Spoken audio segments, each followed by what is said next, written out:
So at quite a late age in my life, I came to a crisis point where I realized that I just wasn't doing the work that I should. And as a result, people around me were getting harmed.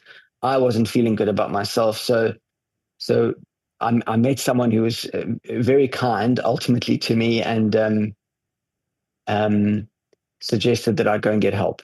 So I did. And as a result of that, I felt like I've done enough with the attention. Now I'd like to turn to education, develop what I've accumulated in terms of experience over the last few decades, and see if there is a way that, number one, I can heal, I can take responsibility for myself and become a better person to the people around me and perhaps myself.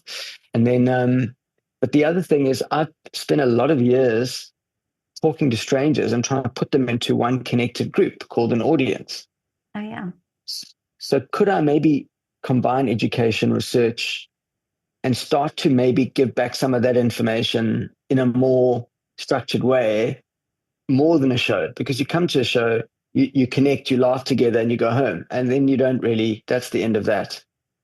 I suppose it has a value, but what if I could start to teach my experience plus research on how people connect and stay in community?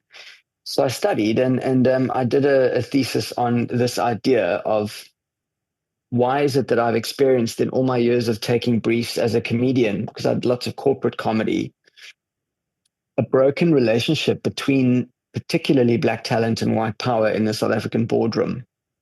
So I went to investigate that. And it was a hunch, but I'm quite good at um, reading the room. Oh, so yeah, of course. Yeah. so Yeah. so number one, it was confirmed that there's very little trust. In fact, zero in my interviews sample that I did. Zero trust between those two parties. And then I started to investigate why. And what we got to was, because I say we, because I really worked with the people I interviewed. I did quite a lot of interviews, but I had a collaborative approach. Um, a lot of work hasn't been done between identities in South Africa, and there's an identity crisis because everyone had a very set place in the previous power structures of this country for decades, and those were flipped almost overnight. And that creates a crisis for people. They don't know where they fit in.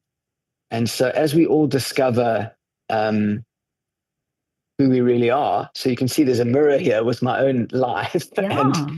and this. Absolutely. So I've started to understand that who we are, how we constructed our social construct, determines absolutely how we see the world, and we see the same reality differently based on our social constructs. Um, and so part of the problem is we all see a different version of the truth, and we insist on it because we live in a time where the self is being given sovereignty. Even now, we live in a Absolutely. time where your identity takes precedence over everything else. And that's a little bit out of balance because I while agree. we do need a self, it's important to have rights and safety and welfare in order to build trust. We also need to understand that the social contract, the reason why we gather, is important. And if we don't look after that, there's nowhere for ourselves to be safe. So um, that's kind of where my work is now, is in this kind of interesting realm of um, the dance between what the self is, how it's been put together, and how important it is compared to the glue that holds us together as social creatures. Um, and so that's kind of what my next study is going to be about, which is how do Amazing. I best how do I best play um, within a healthy social contract. Well,